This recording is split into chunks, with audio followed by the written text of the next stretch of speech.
it's a variety of ways we do it, really, I suppose, because it's divided into strands.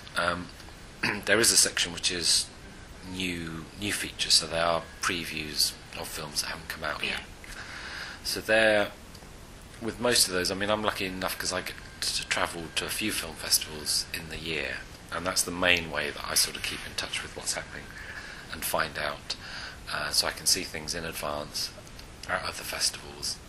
And without that, it would be very, very difficult to do what we do. So, you know, I'd seen in this year's programme films like Beautiful and gosh, what else? Beautiful, Hiroshima.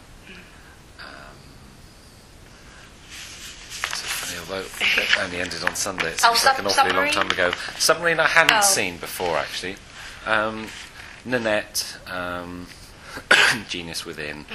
A lot of the titles I had seen at other festivals. Yeah.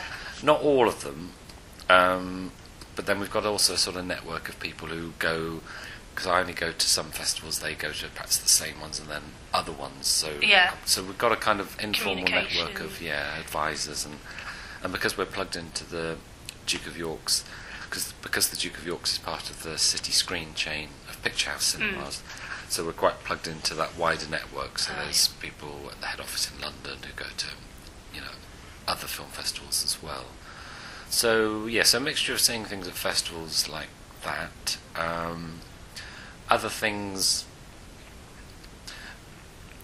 the way that the strands work. So this year we had the Dreaming in Colour strand, and that was because we knew there was going to be the exhibition at Brighton Museum called Capturing Colour. So we knew months in advance that what the strand would be that would complement that exhibition. So we came up with the Dreaming in Colour idea as a way to sort of package, because there's so many films that one could show in that strand.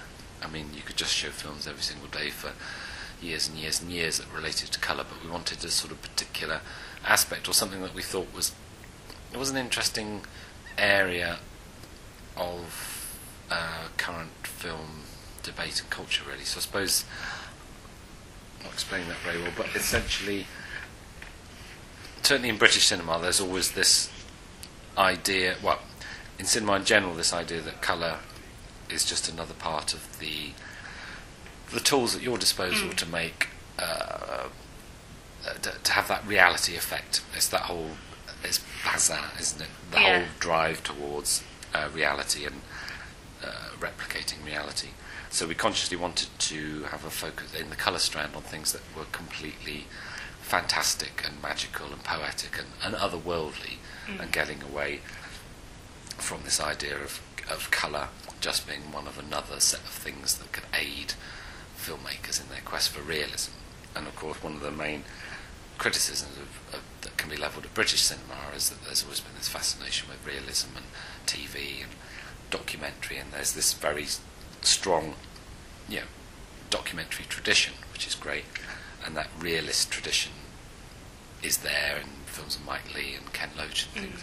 And where there are people, filmmakers like Michael Powell, or Derek Jarman, they don't sit necessarily that comfortably within these sort of areas that British cinema is particularly renowned for. So we thought that was interesting to show things that were, as I say, very otherworldly, fantastic, poetic, and then so that strand complements the exhibition that Frank's curated at